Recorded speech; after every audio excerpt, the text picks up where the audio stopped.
بهادر غفورزاد شما رو خوش آمدید میگویم. تشکر زیاد در یک سلامت باشید. و سال نوی که اومده ایستاده سال نوی 2019 با فکر شما چگونه آغاز میگردد و چگونه پشت سر میشود پیشگویی اکنون ده این ارزو نوروزدو میدونین که بسیار زندگی خودش ارزو هست نه؟ ولی میگن که هر چی دلم خواست نام میشود، هر چی خدا خواست همون میشود. ما تکیه بر خدا دارم، هر چی که شد با روحی خوبی باشد، با نیکی باشد، خرسندی باشد، خوشبختی باشد، آبادی باشد. خب در مورد اون سخنهای مهم حرف میزنیم. در پایتون یک شیشه خلیده بود. خب من همین برنامه ایدانه رو محض همین خیلی آمودگی دیدم که همین سالهایی که باید به جون شما رسیدگی میکنه. ای خاطرم برو درد کردم مرتبه دیون درمان شده. خب معلومات چگونه اون حادثه با شما رخ داده بود؟ باز یک مرتبه دیگر فهمیدیم که شما با یک صدمه دیگر دچار شدید. نه همون یک تاش درست بود. خب ما اشتباه داریم مخیف. اشتباه نمیشه. راستی هوا گرم بود، خوب تابستان بود. روز در خاطرم نیست. با آبوزی رفتیم به ناحیه ورزاب و به هنگامی از بالای کپ یعنی کراوال بله با درون آب پریدم. هرچی که من خیلی کلاقتی نپریدم. بله اگر با سر میپریدم با خدا نشون میداد. ما پوچم پریدم که در همین شیشه بود است. خیلی باید هر کس روز شده ازم. بله یکی بعد تو حوزی زخمی و پوچه ما نرفت از روز. تصور کنید که در یک دریای کلان، در یک حوض کلان شیشه محض به پای شما چرا اینگونه شد؟ اومدی کن. اما خیرتون کم است تو خیر. خب شما یک روز با یک نقلیات اومدید. وقتی که ما با شما رو با یک برنامه دعوت کردیم با یک تمغه نقلیات، اون همگی دو در داشت و شما گفتید که از خودی من نیست. از کی بود؟ درست گفتم. خودم نبود. از یک برادرم بود و ماشین ما در تعمیر بود اون وقت و من یک دودر خواهش کردم و ماشینش رو به من داد و من از شما اومده بودم. بله. در خاطر این شما ما ساز نوروز خیلی پامید وای فکرونی اندیشه بهترین ولی هرچه یوجی نداده. معنی سر من قوی بوده است. قوی بوده. بله. سرودی آخرانی که شما سر دید؟ خوب این هم بود یک هفته پیش در یکی از برنامه‌های سالنوی با نام اوورای عشق که متنش با اکای ارزوی سیف تعلق دارد. با هنگش رو یک جا با خودمون کردیم. چهار مثلش رو زمزمه کنیم. ما هنش دو در یکنه که ما پیشاکی گونه ما چخلی که گاز هستن شما دیدید که ما هم صنفه دارم هم خمه قبلی دستم. بله میدونم این کدام سرانده که وارد شود در همین داخل زکام میشود نمیدونم. نه این علاقه هم بود هوای استودیو وایرون است نمیدونم. با زیری چادریان شب مهتابی تو بودی و منو قصه بخوابی بگفتی مثل من آواره ای عاشق نمیابی میان این همه راهی و براهی تو گفتی که زی درد دلم آگاهی قسم خوردی که اندوهی جدایی را نمیخواهی میشه ناموز جون سوالش بهترین است. خب اکنون دوستان عزیز برنامه رو ادامه میدهیم. برنامه ایدانه شما روز رو از موجی بلند پرواز رادیو امروز رادیو مردمی. خب نمیدونم این نفر خنک است چه؟ نه با مزه. برای من گفتم اگر خنک باشه گرمش رو بیاریم. یک نفر گفت که همین در رخش تاکسی نشستیم همین حالا شما صحبت کرده استودید در داخل همون نقلیات جمعیتی است پرینتر گفت است رادیو امروز بود. باز از اونجا فر اومدیم در یک ماشینی گفتیم که شناس است مند کردیم گفتیم تو رادیو امروز رویم در اونجا هم شما گفته است. من گفتم نباشد امروز خیلی هم یک فضای ایدانه است گفتیم هم برای مخلصان و هم برای ما و هم برای بهادر غفورزاد. خب بهادر غفورزاد من با صفحه پیامک نگاه میکنم 43 پیامک با ما تا حال اومده رسیده است و فرصت بگونم به این نیز نمیشود. خب و اگر یگان سوال با شما دادنی شدیم از همین پیامک ها ولی امروز میخواستیم در مورد چگونه концерт ҳо яъне баргузор намуде дар соли 2018 дар куҷо буд ва лаҳзаи хеле ҳам фаромӯшнашавандаи шумо дар соли 2018 кадом буд? наврӯз мегӯям ки чӣ хел фаҳмонам устода дар яка ки вақте ки сароянда вақте ки суруд эҷод мекунад ва бояд пешкаш мекунад хеле мекунем ки лаҳзаи фаромӯшнашаванда барои вай ҳамун лаҳзаҳое барои ки монанди тавлиди фарзанд аст.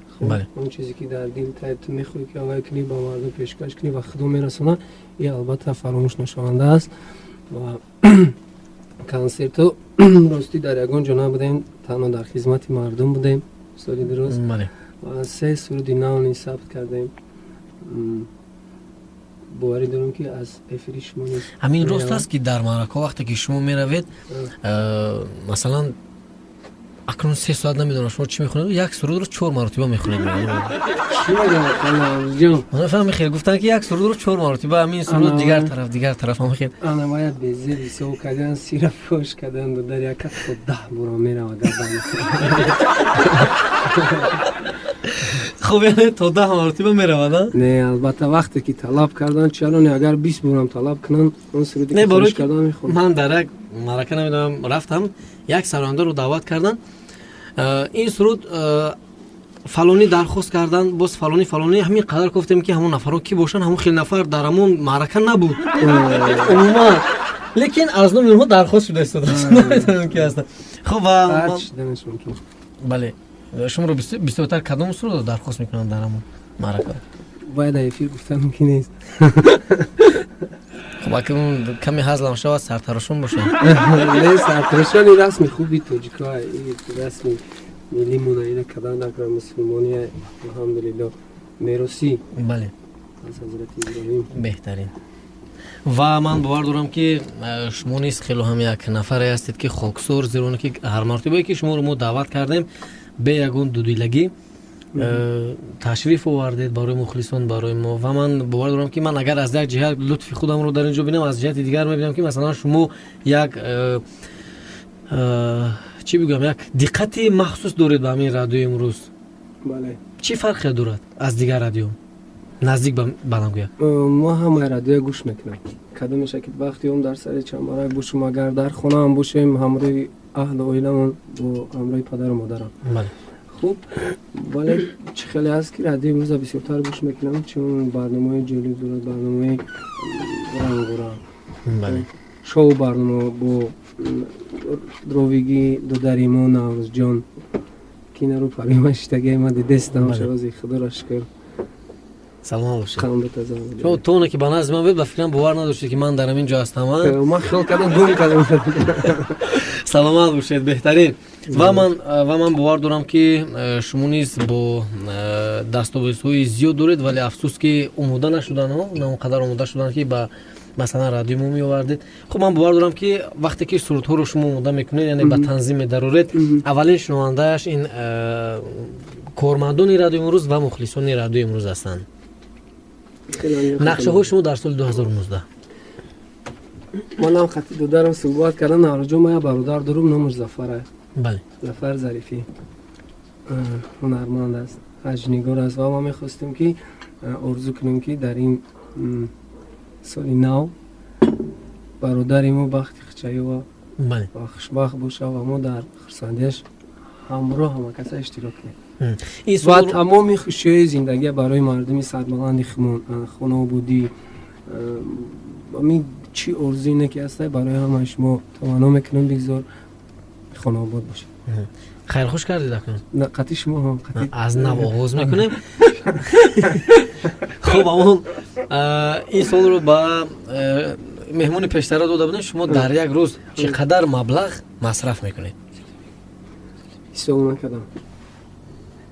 масалан агар тахмин кунед? не ман хеле намедонам.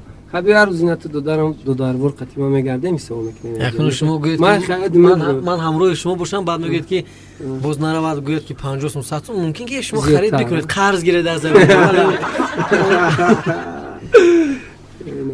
саломат бошед. хуб ва дар мавриди یک سال دیگر در مورد کنسرت ها در اون که ما شما رو دعوت کرده بودیم صحبت کردید. در سال 2019 نقشه دارید که اون کنسرتی کلان برپا کنید؟ خدا خواهد بله نقشه دارم. باز خدا امید میکنم که این نقشه هم عملی گردم. شما با فکر من یکان مرتبه کنسرت موندید که بله سال 2005 و سال 2009 خدا تا سال 2009 کنسرت زنده. تا حال دیگر کنسرت نمونده. بله نه این سببش در چی است؟ سببش در نیت هست. بله در نیت است. در نیت که باشد. من میدونم که کوخ جامع کمی ارزان‌تر بود همه نه. دو هفته پس در اونجا بود. ما همگی دو بار که در یک کنسرت دادم و اونم در کوخی بود. بله بهترین.